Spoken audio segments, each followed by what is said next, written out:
बहुत समय पहले पीतल नगर में किशन नाम का एक किसान रहता था। वह गांव के एक जमींदार के खेत पर काम करके अपने घर का खर्च चलाता था। पहले किशन के भी खेत थे, लेकिन उसके पिता के बीमार होने के कारण उसे सारे खेत बेचने पड़े। मजदूरी में मिलने वाले पैसों से पिता का इलाज कराना और घर का खर्च चलाना मुश्किल हो रहा था। वह हर दिन सोचता कि कैसे घर की स्थिति को बेहतर किया जाए।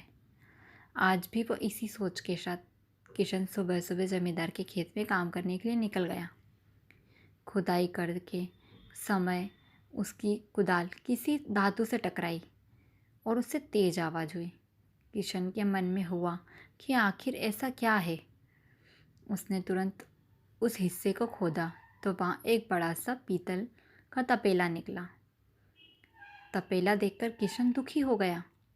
किशन के मन में हुआ कि ये जेवरात होते तो मेरे घर की हालत थोड़ी सुधर जाती।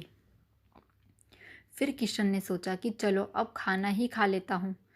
किशन ने खाना खाने के लिए अपने हाथ की कुदाल उस पीतल के तपेले में फेंक दी और हाथ मुंह धोकर खाना खाने लगा। खाना खत्म होने के बाद किशन अपनी कुदाल उठाने के लिए उस पतीले के पास पहुँचा। वहाँ पहुँचते ही किशन हैरान हो गया। उस पतीले के अंदर एक नहीं बल्कि बहुत सारे कुदालें थी। उसे कुछ समझ नहीं आया। तभी उसने अपने पास रखी एक कटोरी को भी उसमें फेंक दिया, तो वो एक कटोरी भी पीतल के अंदर तपेले के अंदर जाकर बहुत सारी कटोरियाँ हो गई। यह सब देखकर किशन खुश हो गया और उस जादुई तपेले को लेकर अपने साथ घर चला गया।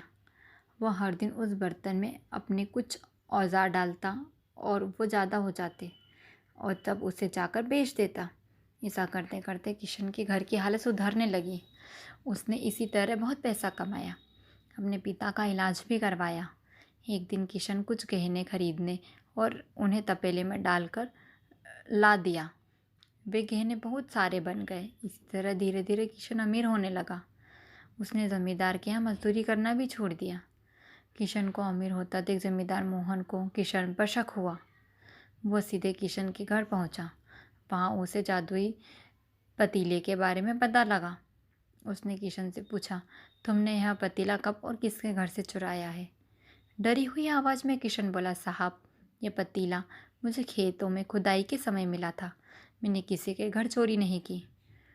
खेत में खुदाई की बात सुनते ही जमींदार ने कहा, यह पतीला जब मेरे खेत से मिला है तो यह मेरा हुआ। किशन ने जादुई पतीला ना लेकर जाने की मिन्नतें की, लेकिन वह जमींदार मोहन उसकी एक ना सुनी। वह ज़बरदस्ती अपने साथ वो पतीला ले गया। जमींदार ने भी किशन की तरह उसने अपना सामान डालकर बढ़ाना शुरू कर दिया। एक दिन जमींदार ने अपने घर में मौजूद सारे गहने कर एक एक करके उस पतीले में डाल दिए और वह रातों रात अमीर हो गया। एकदम से जमींदार के अमीर होने की खबर पीतल नगर के राजा तक पहुंची।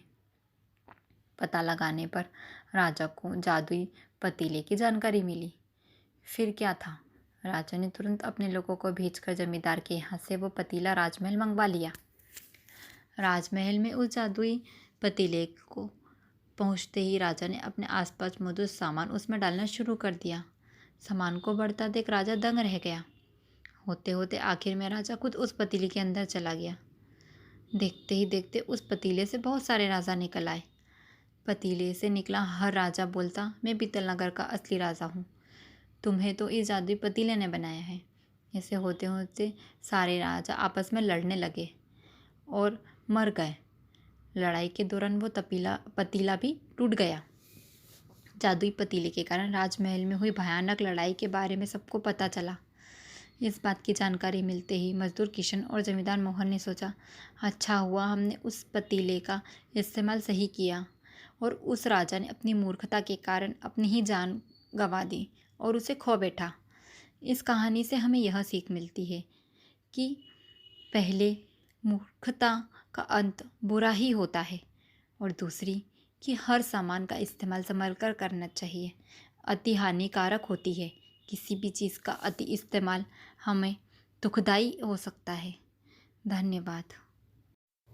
इसी तरह की रोचक कहानियाँ सुनने के लिए हमारे चैनल को लाइक, शेयर एंड सब्सक्राइब करें।